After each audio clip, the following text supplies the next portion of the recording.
Hi y'all, I'm Heather with Superwoman Keto, and we are going to make an Instapot Keto Cheesecake that I found through Twin Cities Adventures on YouTube, so I will link that when I get a chance. And also, I've made it with different sugars. So my first one I made was actually with xylitol, and we absolutely loved it. I wanted to try it with a few other different ones to see the difference in the flavors. So this one actually, the last one was trivet. Little bitter, but it's actually really good. I'd say it's really comparable to the first one. I might would have put a keto sauce on top of it, like caramel or some keto compote, berry compote, whatever you choose. But this time we're going to use the Swerve. So I've never used it. I don't know much about it. I'm actually a big fan of monk fruit, and I will try that next time to see how I like it, because I can't have too many cheesecakes in the freezer. I'll eat it all day, even though it's keto. You still want to eat them because they're so, so good. So what we're going to do is I'm going to show you the ingredients, and then we'll get right back to it. So hold on.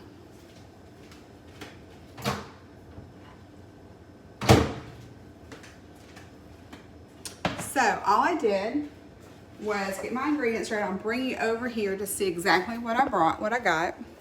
So I have a tablespoon of lemon juice. Make sure you can see that. Tablespoon of vanilla. This is some Mexican vanilla I got from Mexico one time. The Swerve, 2/3 cup. 2 eggs. Making my own crust, pecans, less carbs than almonds. 2 softened things of cream cheese, just any brand. And about a cup of sour cream, and there's my Instapot. So we'll get started on that. And first time filming, so I don't know if it's going to be a little crazy. We'll figure that out. So I've washed my hands, always first and foremost, important thing to do. Now we will get to throwing all the ingredients in my bowl. I've already got my cream cheese softened, it's ready to go. Sugar. Now I just kind of throw things in. I'm not one to do a lot of things. I probably should have, but I'm not. And then I'm going to get my eggs ready. Throw that in. Then I'm going to start my pecans. So I learned this off this, like I said, Twin Cities Adventures. Thought it was a great idea because they use almonds. However, I use pecans. Like I said, lower carb content. I believe 4 carbs, 3 fibers, and almonds are 6 carbs, 4 fibers. So they're a little comparable. I mean, it's just kind of what you're looking for and what you like. And also, if there's a nut allergy, you could probably do, if you have, depending on your nut allergy, you could probably do any other kind of crust. Or you could crustless. I didn't try that yet, but that's definitely something to do. I like crustless things like that, so it'd probably be great. So give me just a second while I chop up my pecans.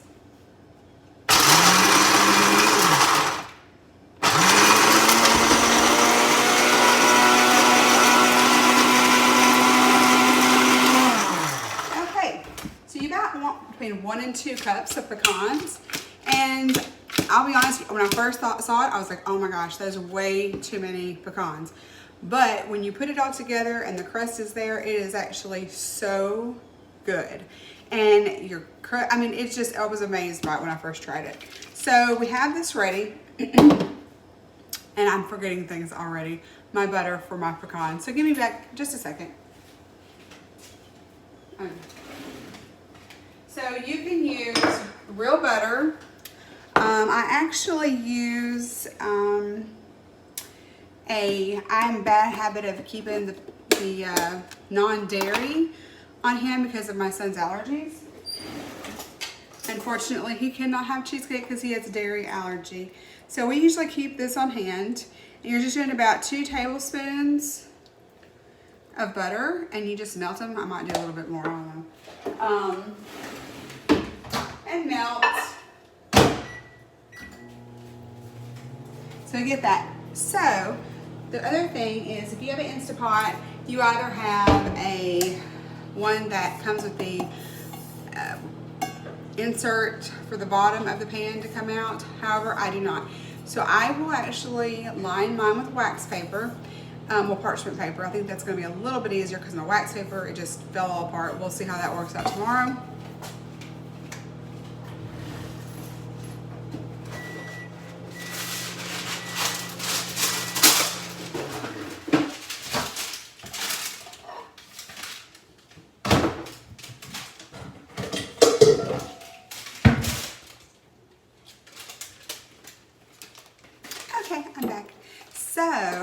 we're doing now is, like I said, we're just going to let them line this just to get it done.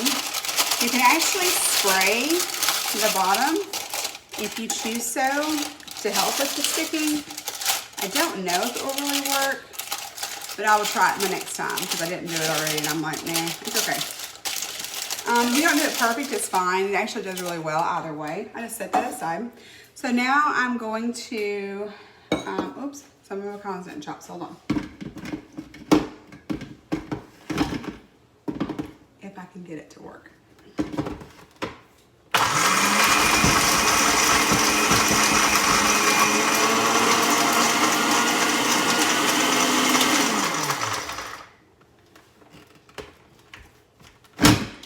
And sometimes I use my Ninja, the Ninja, let's see, what do they call it? I don't know. This, and that actually works good too. However, it gets caked up on top, so you gotta be careful. The blender sometimes works good too. So that's what we tried today. So what I do is I actually just put my crumbs in here. That's about 1 to 2 cups. Actually, because I did some that are a little thin. You can leave them in there. You can take them out. It doesn't really matter. And then I will get my butter, which I've already melted, and I will just pour it in there. And you would think that it gets really runny, but actually it does really well because when you do this, it's going to stay in the refrigerator overnight to set afterwards. So you're not going to really feel that it's too mushy. It's going to cook some in the Instapot. So it's going to look a little bit like this, you know, so it's going to look like a big old mush. But I didn't use all this butter. I just kind of put it in there a little bit at a time. I'm bad about iron stuff. Learned that from my dad. So then I go ahead and, oh, I gotta see that. Go ahead and put this in the bottom of your pan that will go in the Instapot.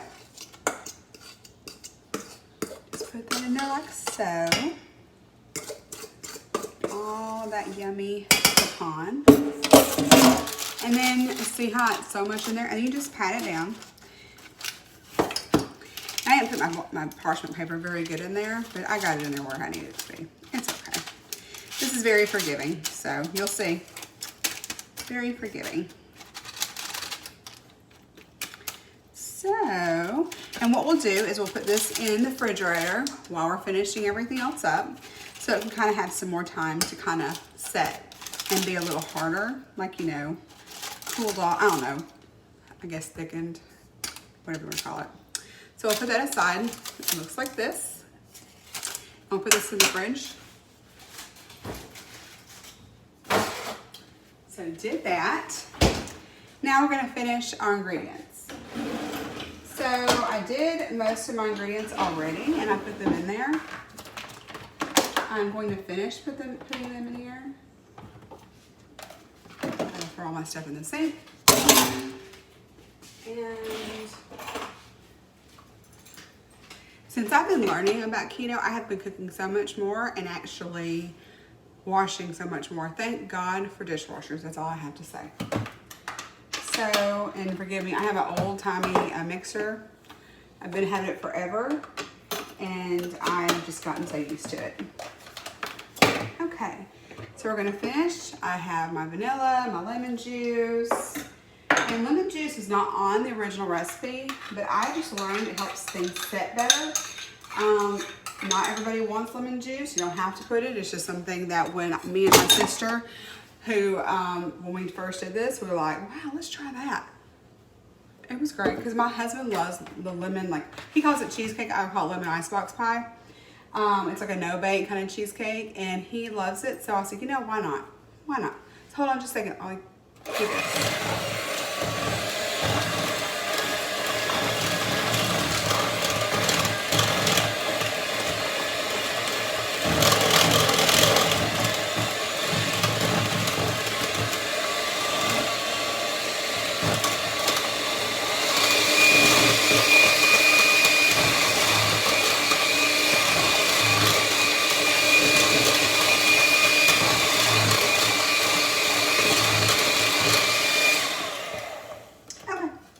So we did that, and it looks like about this. It's pretty smooth. There might be a couple lumps, but it's really not a big deal. I didn't feel like it was a big deal. Everybody is their own. So did all that. Now, if you want to, you can go ahead and get your crust out.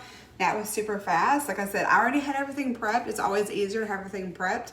I learned this just because I'm bad about that. You saw me run around for a few last minute things. So I got a second, so I'll wait just a few more seconds. So, a little bit about my keto. I had weight loss surgery, and I learned that bread doesn't even help me. So if I want something, let's make it as low carb, so less breading as possible. Almond flour is still a little too much for me. So if I don't have to use it, I prefer not to. Even coconut flour is still a little rich for me. So if I don't have to use it, I don't. But if I want a, chaffle that has like the more like firmness, or if I want like a strawberry shortcake, I will make them with almond flour, the shortcakes, and I'll do that one day for y'all too. And then I can eat that, it might eat not whole one in a setting, but you can definitely eat some of it. And then also, like, if I want a pancake, there's a great recipe for low carb pancakes with the almond flour. I loved it. I actually you put all the ingredients in your bullet or your blender and throw it in the pan. Perfect. I'll show y'all one day too. So we're gonna go ahead and get our pecan crust out of the fridge again. See how quick that was? And let's see, I think that's all we need here. Okay, so one thing about Instapots, as most of you know, if you've used one before, it's way over here. Let me show you. Instapot. So, as most of you know, always have to put water in the bottom of the Instapot, at least a cup. So I have a measuring cup here. You don't have to have a measuring cup. And all this does is keep it from showing you an error message like a burn notice or whatever. And then if you have a trivet, which you have like the silicone one or the one that come with it when you bought your Instapot, just put that in the bottom. I'll show you. This is what it looks like with the water. And then you're getting ready. So right now we're gonna put our cheesecake filling into our crust. So you're gonna like, oh my gosh, it's so much cheesecake. It's okay, it will set well. And it's so yummy. And you don't have to wait until tomorrow. I've just learned it actually tastes better and it sets better. And I did a little bit of different variations from Twin Cities Adventures. Like I said, the lemon juice, I used different sugar, but that's okay because he said you can use whatever sweetener. And then, and so you see what it looks like on top. So it's gonna be jiggly, that's okay. Now, I haven't tried it with foil on top, and I did fine without the foil. But if you do want to put foil on top, that's fine. Just kind of put it on top. If you don't, when you take it out of the Instapot because of all the moisture, you just dab the top of it to kind of get that moisture off. That's up to you. I'm not going to do it with the foil because I've not had a problem with it. So then we just put it in our pan like so. It just does that. I kind of keep my handle up because when you go take it out, it's really hard to get it out if it's not. Then just stick it in the Instapot. I'm gonna bring you over here just for this for just a second. So in the Instapot, and then just put your lid on top. Okay, make sure it's the sealing in the back. And then it says, this is what they did, pressure cook. I did mine for 30 minutes. On the Twin Cities Adventures, they did say 28 minutes. I just felt like the 30 minutes set better for me. Like I said, you could try it 28 or 30 minutes. And then take off, keep warm. And then, as you know, it will just cook. And then you let it set for like 10 minutes and take it out and then put it in your fridge. And then we will find out what that looks like tomorrow. Thank you, and I will see you in a little bit.